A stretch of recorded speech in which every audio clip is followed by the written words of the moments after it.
Colombo est la capitale économique du Sri Lanka, et la plus grande ville par le nombre d'habitants. Elle compte 647 100 habitants.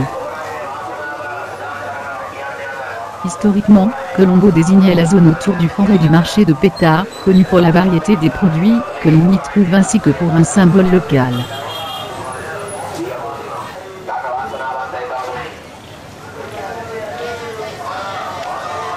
Le Sri Lanka possède deux langues officielles reconnues par la constitution du pays, à part égale, le singhalais et le tamoul.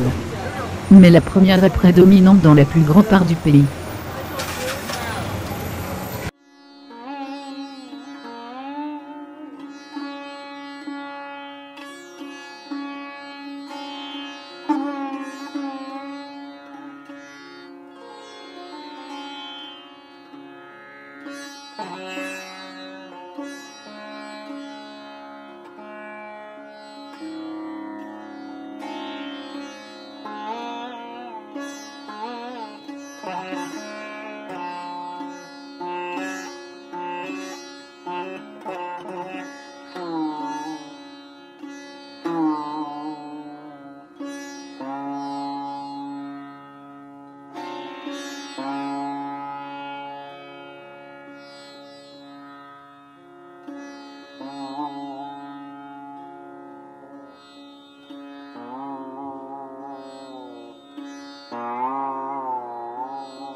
Dans la véhicule, c'est la vache. C'est pour ça que la vache, elle est un animal sacré chez les hindous. Donc, Shiva, qui avait deux enfants, deux garçons, avec la tête d'éléphant dotée, c'est le Ganesh, dieu de la sagesse et du savoir. Sa véhicule, c'est un souris. Deuxième fils s'appelle Iskanda.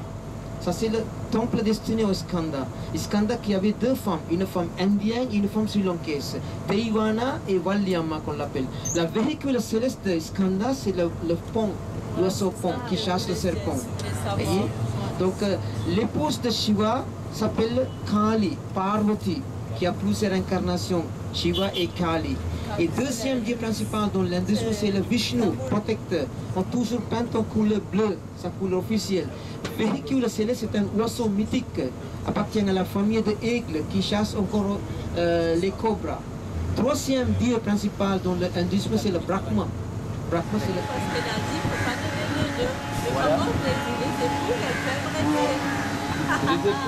Le lac Beira constitue l'un des points de repère les plus connus de Colombo et fut longtemps utilisé par les colonisateurs pour défendre la ville.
Ouais, il est gentil, Marie.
Le site de Dambulla comprend un temple d'or, un monastère rupestre, 5 grottes sanctuaires, ornées de peintures murales bouddhiques, exécutées au XVIIIe siècle.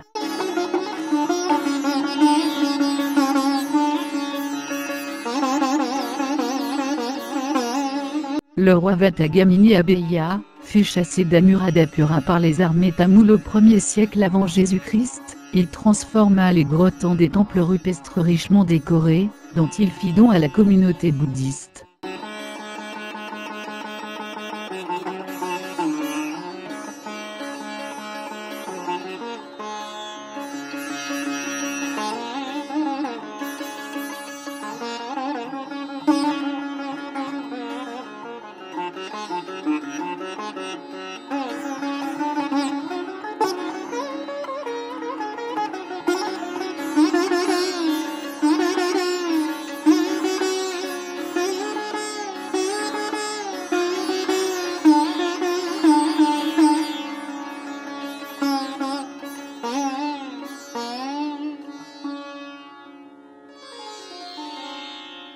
Les grottes sont creusées dans un rocher de granit de 160 mètres de haut.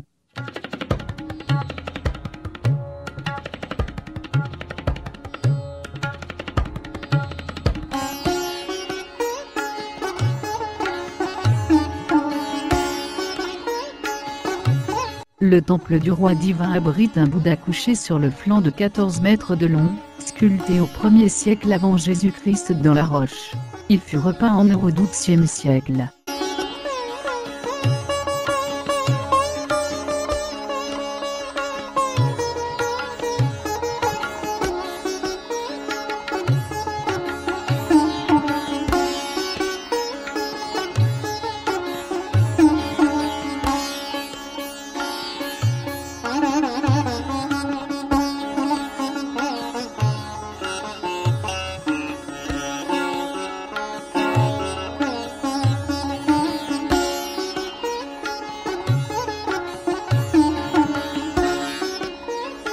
Le temple du Grand Roi est le plus vaste, 53 mètres sur 23 mètres.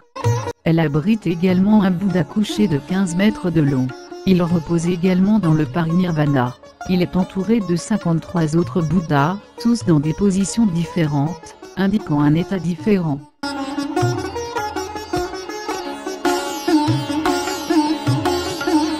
Ces statues furent dorées sous le règne de Nisan-Kamala, ce qui valut à cet ensemble d'être appelé, pendant longtemps, le rocher doré.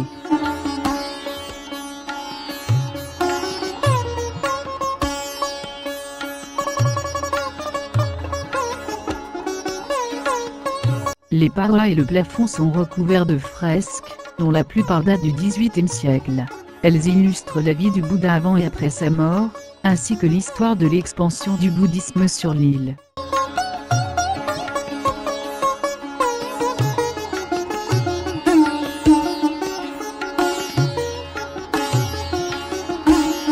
Le grand temple neuf présente un Bouddha siège en face à l'entrée dans la position du lotus.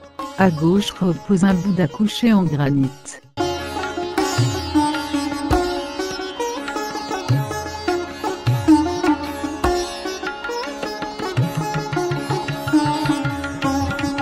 Les fresques de style Kandyan qui courent sur près de 1800 mètres carrés, le long des parois représentent des épisodes de la vie de Bouddha.